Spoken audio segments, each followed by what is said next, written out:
Good morning, students. Welcome to the English class, continued part of lesson number 1. Paul hurried to Morgan's room the next morning to investigate. Paul again went to her room the next morning to investigate what the matter is. Her bedroom looked normal in the morning sun because it was in the morning. Again, there was no sound. In the light, there was no sound. He scrutinized the bookcase where the whispering had come. Scrutinize means looked carefully near the bookcase where the sound was coming. Nothing looked out of place. Everything was in the place and nothing was out of place. On the shelf were rows of books and a jar filled with sticks.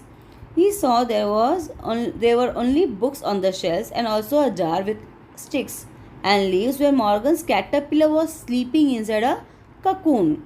Have you seen cocoon, students? Yes.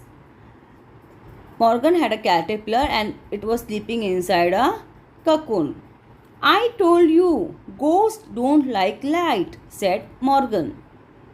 Morgan said to her brother, I told you ghosts don't like light, that's why it will not come in the light. We have to wait until night to hear her again. She said, we have to wait till night, then only it will come. When it is dark, that time only it will come. Paul thought about that. Paul was thinking about the matter. The window had thin curtains that let the strong morning sunlight. In Morgan's room, the window curtains were thin. Therefore, there was lot of sunlight in her room. And it would lit up the room, permeate through them and lit up the room. He had an idea. Paul thought of an idea. Paul took Morgan's blanket and standing on a chair,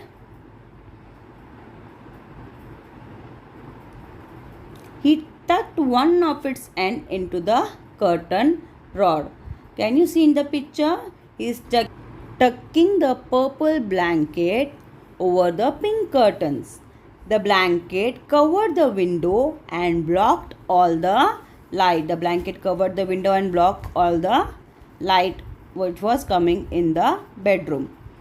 Paul then brought his flashlight and closed the door. He closed the door and he had a flashlight. Flashlight means torch. To Morgan's room, shutting out the light from the hallway. So, in the hallway also there was a lot of light coming. So, he shut the door of the room. The room became dark. The room became dark. Morgan clapped her hands. Oh, good. Now we can talk to the ghost. So Morgan was very happy now. They can talk with the ghost. Shh, said Paul and waited, holding his breath. Paul said, Morgan, shh, don't speak. Stay silent. Soon the soft whispering began. So, soon the soft sound of whisper began. Paul aimed his flashlight at the bookcase and turned it on. So, he took his flashlight and he pointed at the bookcase. He aimed at the bookcase and he turned it on.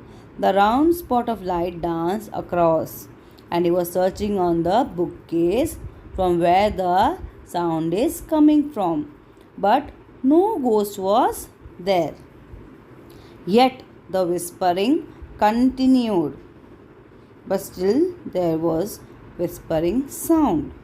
Maybe she's invisible, said Morgan. Morgan said, maybe the ghost is invisible. Invisible means it cannot be seen.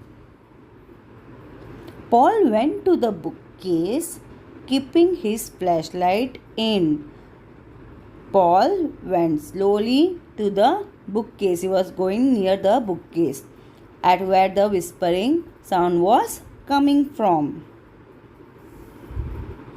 As he get got closer, the light reflected off the glass jar.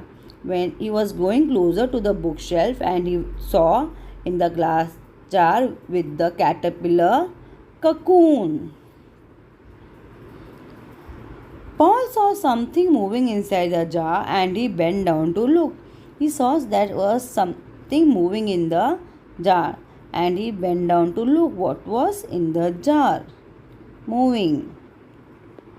There was a large moth inside the jar with long, narrow wings. He saw there's a moth inside the jar and it had a long, narrow wings. It was fluttering against the side and top of the jar. Fluttering means it was flapping its wings fast and it wanted to get out of the jar. So it was flapping its wings faster and faster because it wanted to come out of the jar. That's what was making ghostly sound. So this was the whispering sound they were hearing. The moth stopped moving when it saw the light from Paul's flashlight and closed its wings. When the moth saw the light, it stopped moving and it closed its wings. Morgan too came over. It's so pretty, she said. Morgan also came near the jar and she saw the moth. And she said, it's so pretty. The mother knocked on the door and came in. The mother, she came to Morgan's room and she saw them in the dark. So she was asking, why is it so dark in here?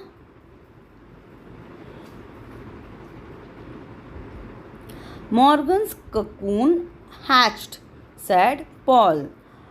Morgan's cocoon hatched means it opened up, said Paul. And it has turned into a moth. Look, it turned into a moth. The mother bent down to look. My, how beautiful it is. The mother said, the moth is very beautiful.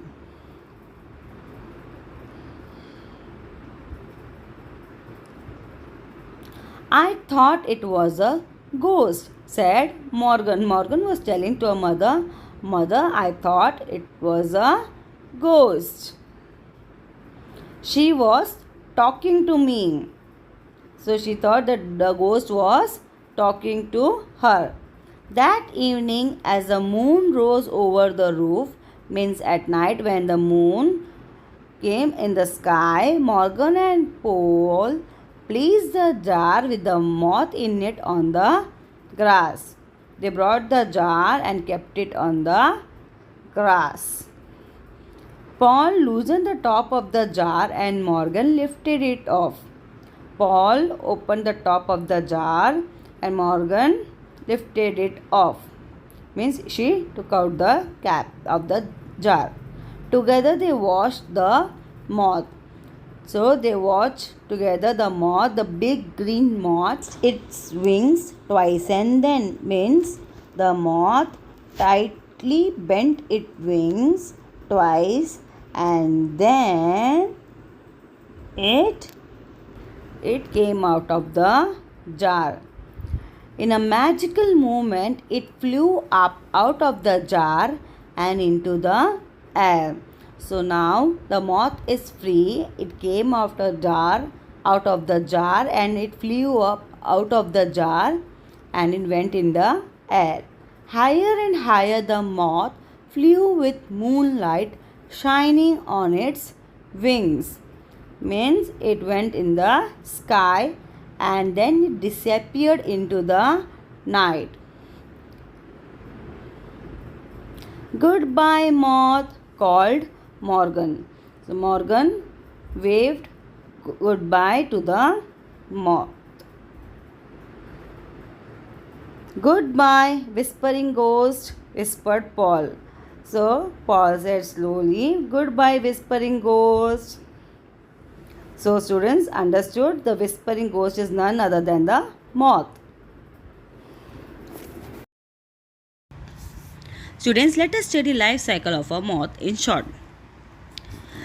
Within 30 days, the larva develops inside the egg and takes 7 to 10 days to grow.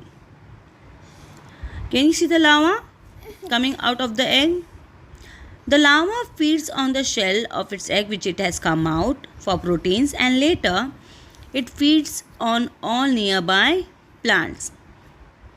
It eats the leaf. It chews slowly the leaves. The caterpillar spins a type of silk around its shell that it creates from its own proteins called a cocoon. Can you see? It is spinning a type of silk around its shell called a cocoon. After 2 weeks or so, the caterpillar transforms into a moth with wings and comes out of the cocoon. It has developed into a fully grown moth. Can you see in the picture? Okay, students, go through both the videos well. Thank you.